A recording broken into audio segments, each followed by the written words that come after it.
Now, the reason why I came on here today is I want to talk about EDC, right? I have been a daily, and when I say daily, I don't mean it like a lot of people. I mean like legitimately. I carry a firearm on my person every single day. The second that I get up and I put on my pants, there's a firearm, you know, on my body. So I've been concealed carrying for the past 3 years religiously, and I have tried almost everything. I think I started out carrying a Glock 26, if I'm not mistaken. And that was, you know, the short and stubby and fat of the Glock series. But the handle, I didn't like the handle of that. I think from there I switched to the Glock 43. Like most of the tactical guys, you know, I felt like I wasn't really one of the cool kids if I didn't have a Glock 19 running a TLR1 light and a red dot optic. So I went down that path. I did that for a while. Ultimately, I switched to a Glock 45, which is the 17 frame with the 19 slide. I run that raw for a little bit, and then I added the optic and I added the light, and I've carried everything appendix. I've carried at 3 o'clock. I've carried at the 6 o'clock position. I've carried inside the waistband, outside the waistband. I've done everything. So when I have this conversation, I'm having this conversation from a position of truly putting the time in to make a quantify of, am I saying this word right? To make a correlative and quantifiable, I think that's right, assessment of what is best for me. Now, when I say this, okay, when I say this, this might not be what's best for you. That's okay. I'm pro-choice. I'm pro-choice in terms of what you carry to protect yourself, protect your family, your well-being. Now, keep in mind what I carry in terms of my person EDC wise is completely different from what I have in my home for like self-defense or personal defense or family defense, home defense, things like that. This is what do I wear on my body and why. And again, I'm telling you guys all of this because we're about at the 3-year mark, and I've tried all of these different firearms. I've tried all types of different holsters, all types of different carry methods. And I'm going to give you guys my top 5 reasons why I have become a supporter of the FUD life. That's right. I have talked to you guys so many times on my community page here on the Security Guard channel about my affinity and my love of revolvers, of the old wheel gun. And I know a lot of people, you don't like them. I get that. But they have served such a great purpose for me. And I want to go over those top 5 reasons. Right here, we're going to be talking about my Kimber K6S snub nose 38. It also shoots 357. You can also shoot the 38 plus P. We'll go ahead and do a safety check. There are no rounds in the firearm. We are completely clear. This is a safe and empty firearm. Now, first off, if you guys have not seen the Kimber K6S, this thing is an absolute work of art. It is so beautiful. Stainless steel, fiber optic front sight, right? It has the channel groove here. I don't want to flag myself. The channel groove here for the back rear sight. It's got the wood grips. Now I'm going to be changing out the grips. I have, there's a company called Lock, L-O-K, I believe it is. And they make what's called the palm swell grips. Now for the snub nose 38 special, every iteration that I have, I've got the Kimber, I've got the Ruger LCR, I've got the Smith & Wesson 442 Airweight. My EDC that I'm carrying right now, right here. So let me go ahead and clear this one. I'll take the rounds out. So this is the Ruger LCR Copper Mule. The reason why it's called that, it has a kind of a copper cylinder here. This is a safe firearm. I always change out the grip here, okay? The stock. I always put a 3-finger stock on any revolver that I carry for EDC because I have really big hands and I'm able to get a full purchase on this, get a really good grip on this, okay? This is what I'm carrying until I'm able to switch out the grips on this. But in terms of shootability, the trigger on this Kimber is absolutely amazing. If you've ever shot a Kimber, which is known for their 1911s, these are well-crafted, beautiful firearms, and they're every bit conversation piece, every bit collector's item, every bit, like, they're just so fucking sexy. The LCR, the Ruger LCR, this is made kind of a polymer, material. So this firearm itself, even when fully loaded, is about the same weight as my cell phone. It's extremely light. So we're going to be talking about my top 5 reasons as to why I've chosen to go down the rabbit hole of carrying a revolver. And again, these are my top 5 reasons. They might not fit for you, might not work for you, but for me, they do. So number 5, let's get right to it. It's comfort. Again, having a hammerless 38 special that has a very small barrel length right here. The polymer make of this, the curves of the gun, everything from the back of the gun to the butt of the stock to the trigger guard, everything ergonomically, it's very smooth and it's very rounded, as opposed to when you're running, say, a Glock 19 with a TLR1 light with a Holosun or a Vortex optic. The size of that firearm in terms of how much real estate on your waist and on your body that is taking up, that's very, very, very uncomfortable. Again, I wear my firearm from the time that I get up to the time that I go to bed. I have it on all the time. So that means if I'm driving, if I'm going somewhere, if I'm sitting, all of those angles, all of those sharp edges, pushing into my body. And I'm a little bit heavy, guys. I've got a tactical tummy. So for me, comfort was so important. Number 4 is reliability. Listen, people talk about how semi-automatic pistols have evolved to the point that you really don't have a lot of the issues that, say, maybe you would have had 20, even 10 years ago, right?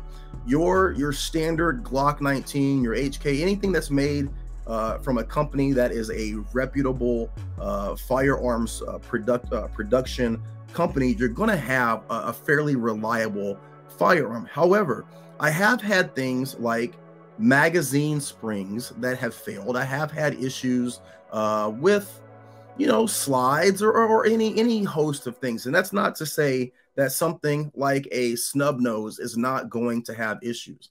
You can have issues with a revolver in the same way that you can have issues with a semi-automatic pistol. However, in my opinion and in my experience, right, any sort of malfunctions or issues or problems, you minimize those with something that is a very simple design like the revolver. And again, this is just my personal opinion.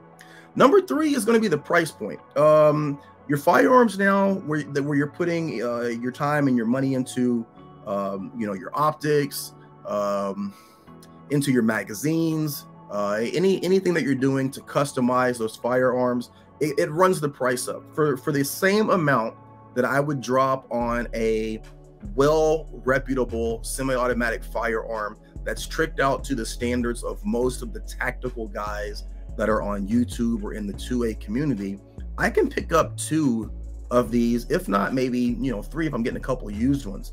For me personally, I like having multiple, and when I say multiple, I'm not going to tell you how many, but I like having a lot of these in close proximity all throughout my home. And there's a reason for that. Anyone that is in my home of age who is federally able to have access to a firearm, we live in a bad area. I want people in my home, the people that I care about, to have access to firearms if they need them. And so for the price that I would drop on some of these more expensive semi-automatic firearms, I can get multiple revolvers if I go the used route. The number 2 issue is politics. Let me take a drink here. I live in Oregon, and much like Washington and California, this is the communist left coast, and the politics of our area, they are rapidly, and when I say rapidly, I mean rapidly, coming for our firearm rights. And when they're coming for our firearm rights, they are doing this by way of magazine capacity restriction, by way of, banning certain firearms, banning the sale, banning the importation, banning the manufacture, banning the transfer. So I want to be clear when I say this, and you can agree with me or you cannot. I'm not here to argue. Okay. It's my channel. I'm not here to debate. The politics surrounding firearms is never, and when I say never, I mean never. It is never going back to the right. It is only going to go further left until we get to the inevitable conclusion, which is either what a lot of anti-gun people are legislating for, or the gun community is going to have to take a stand. Now, read into that how you want. But in my opinion, I do not see gun laws or the attitude of this country in terms of the Second Amendment. I do not see it returning more to the center or back to the right. It is only going to become more progressive. Our voting base right now, the demographics of people that are in my age range, the people that are younger than me, the people that are my children's age who are in college, there are a lot of those people that are very anti-2A, very anti-gun.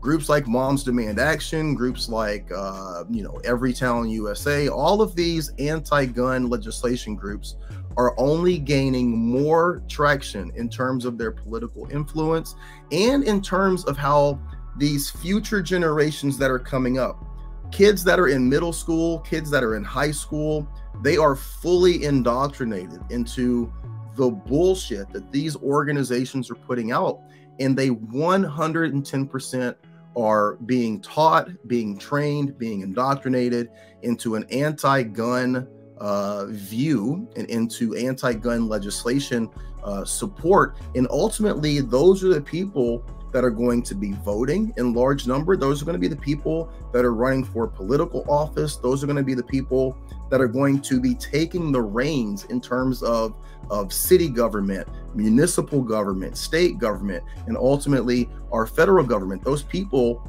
that still believe that the Constitution is the bedrock and the foundation of our country, they are getting older, they are dying out, and they are becoming fewer and further between. So in terms of that situation being a reality, in terms of how I see it, that's my reality. That's what I think. That's how I see it. So I am trying to get ahead of the curve. I'm trying to get ahead of the curve in two ways. Number one, by purchasing as many of these as I possibly can, so that we're in a situation, when we are in a situation to where, and I believe that this is going to happen, that we cannot purchase firearms, that we are going to be in a world and a time here in this country where purchasing firearms will not be a right that you have in certain states and ultimately federally, that I already have as many of these as I need to for my own personal purposes, right? Family protection, self-protection, defense of my home, things like that. Number two, in that situation, I want to make sure that I'm ahead of the curve in terms of training with this, right? So even if they don't ban the sale, the importation, or the ability for you to purchase firearms, let's say that ultimately the Supreme Court makes a ruling that some of these states have to follow, okay?